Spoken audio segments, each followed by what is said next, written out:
Welcome back to Yang Daily. First off, a quick reminder that with the Yang Gang's over 200,000 active members, we could be saving over 600,000 hours per day for phone banking if they were all listeners.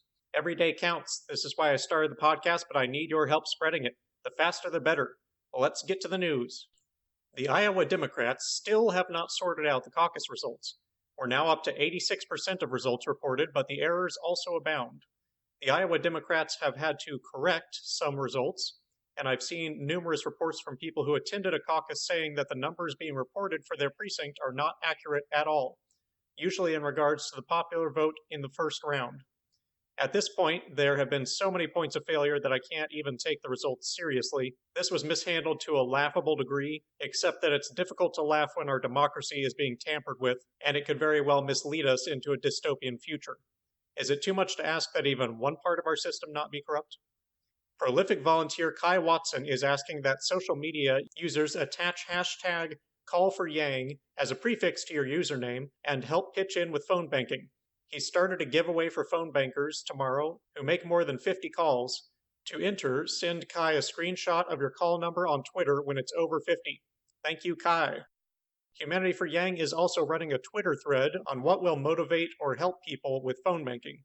Send your suggestion to the link below. Today's other phone banking shoutout goes to Twitter user #CallForYang peak at the right time for not only committing to phone bank this week, but also starting a thread for people to pledge to phone bank for 1 hour this week. And the result so far has been stellar.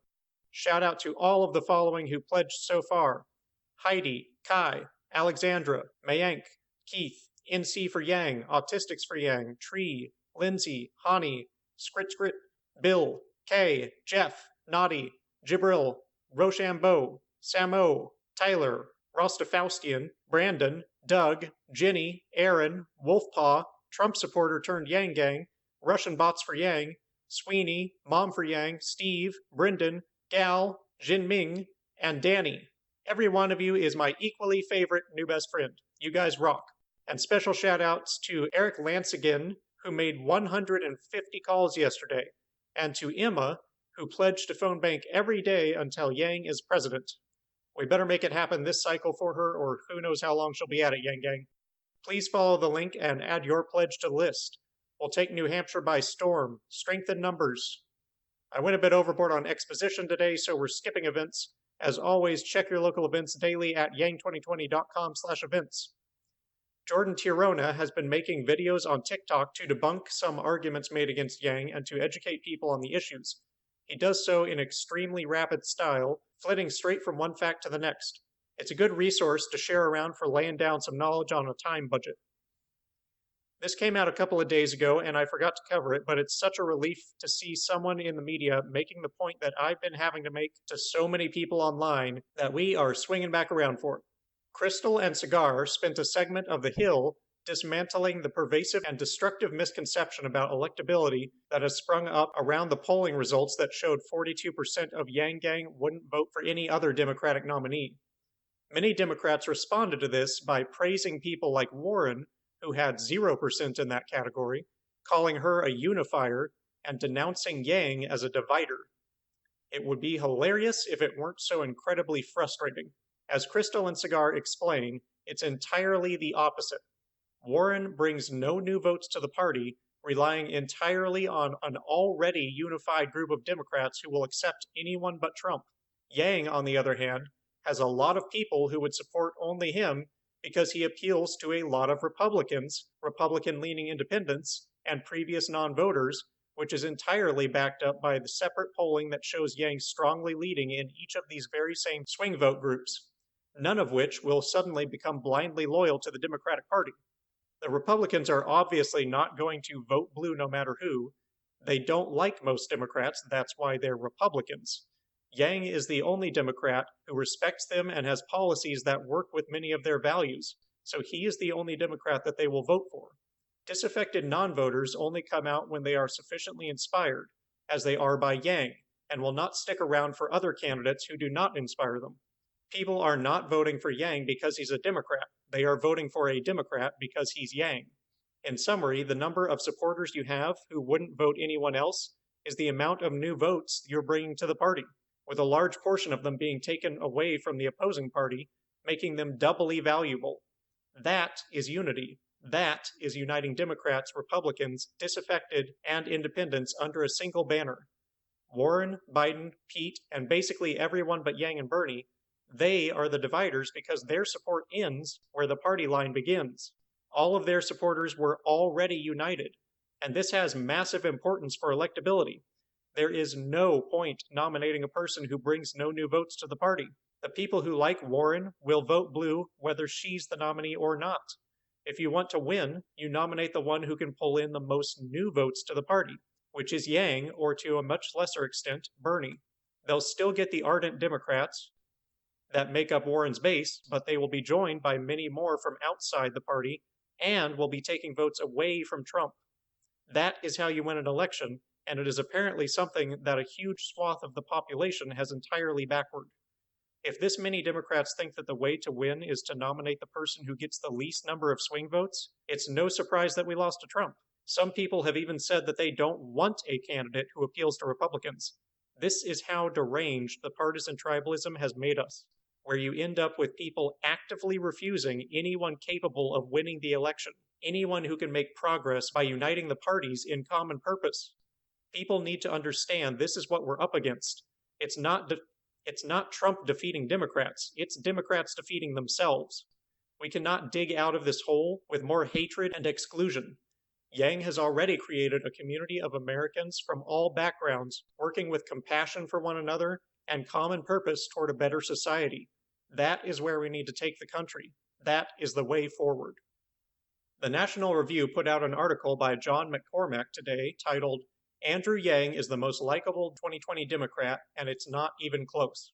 McCormack explains how Yang can deliver a dire message while still being hopeful and humorous, such as when he talked of how autonomous vehicles are almost here and Google just did their first run with a robot truck full of butter. Yang presumed it was being delivered to a stack of pancakes. Unfortunately, when the author transitions to discussing UBI, he says we shouldn't expect it to pass anytime soon and quotes someone else calling it unworkable. Apparently they missed that UBI has already passed the House under Nixon, and a smaller version has been functioning in Alaska for decades, to the delight of citizens. McCormack went on to note how Yang reaches out to Trump supporters, treating them with respect and understanding, convincing them to work with him, while other candidates spend inordinate amounts of time reviling Trump and judging his followers. Polling numbers were mentioned, large crowds at town halls, and that McCormack had found few waiting in line at those town halls who were willing to vote for anyone but Yang. He closes the article with, quote, "However long his campaign lasts, it's fair to say that American politics would be better were more politicians from both parties to emulate Yang's style," end quote. On the most likable note, Josh Fitz, with confirmation from Steve Marchand, tweeted a video clip of a standing ovation and wild cheering from a town hall in New Hampshire, where he said that 90% of the attendees had not been Yang Gang going in, but all were by the time they left. That's a pretty darn good conversion rate right there. It also backs up what we've known, which is that the only thing holding Yang back is awareness and perception. Steve Marchand released an article for the Boston Globe on Yang today regarding his endorsement. It's behind a paywall, unfortunately, so all I can tell you is the subtitle is, quote, "Andrew Yang's values, work ethic, and message have propelled him from complete unknown to one of the top presidential candidates," end quote. Thanks for the support, Steve. John Leguizamo made an appearance on Colbert's Late Show last night, where he talked about how his son yanged him and now he's fighting for UBI. It was brief and surface level, but great exposure. Bain & Company tweeted a video clip today summarizing their predictions for the labor market in 2030. They looked at the intertwining of inequality, automation, and labor. What they found was agreement with what Yang has been saying, that jobs will severely erode, with around 25% of jobs disappearing, new job creation falling, 80% of remaining jobs experiencing wage reduction until they are cheaper than robots and AI, and all the gains being reaped by rich corporations. Wouldn't it be great if there were a president who was taking this impending disaster seriously? Yang got a shout out from Brandon Gunno of Channel 7 News saying, quote, "In New Hampshire, Andrew Yang received the most applause when he said he doesn't dislike Trump supporters. He loves them and wants to improve their lives," end quote. Apparently, even people from other parties appreciate it when the presidential candidate cares about them. Who knew? Francis Mendenhall of the Omaha World Herald wrote an article on why ranked choice voting should be the standard.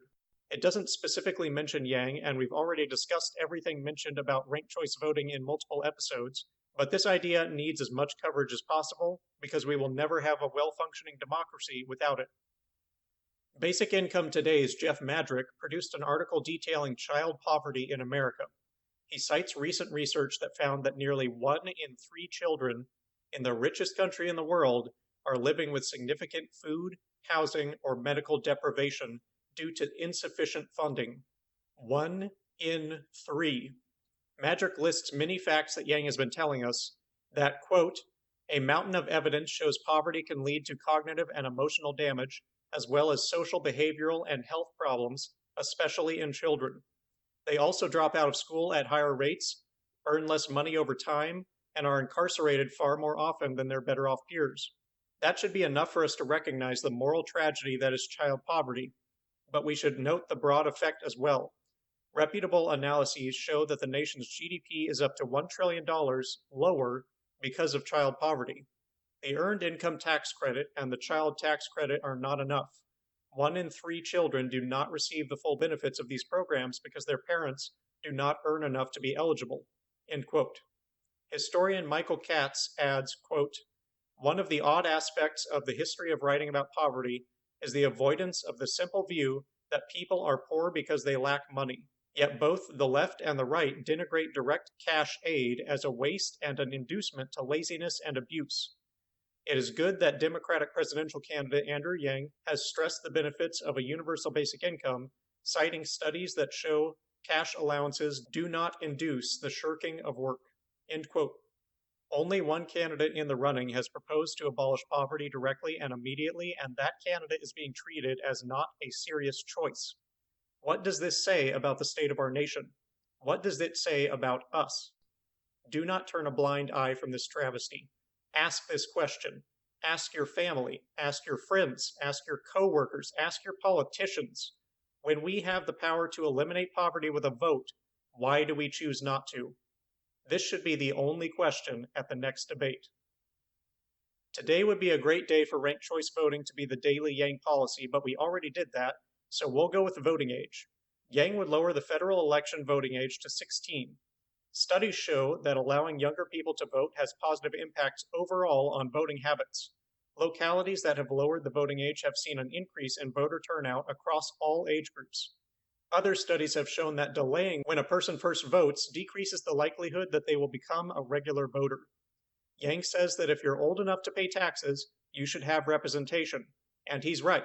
That's kind of why we have this country after all. Today's Yang Daily 10 task is back to phone banking. Failing that, text bank. If you are canvassing, you are excused from the day's assignment. Keep in mind that all you have to do when phone banking is ask a couple simple questions to collect data, quick, simple, and easy. And if you're one of the many international Yang Gang, you can still phone bank. Let's help our canvassers win this thing, Yang Gang. And that's the Yang news for today. Make your pledge to call for Yang, reach 50 calls by tomorrow and enter the giveaway, contribute your feedback to the phone banking suggestion thread, check your local events, ask the people in your life what it will take to vote for abolishing poverty, and get on those volunteer leaderboards. As always, please share this podcast so we can save as much time as possible for volunteering, and don't forget to Yang Daily.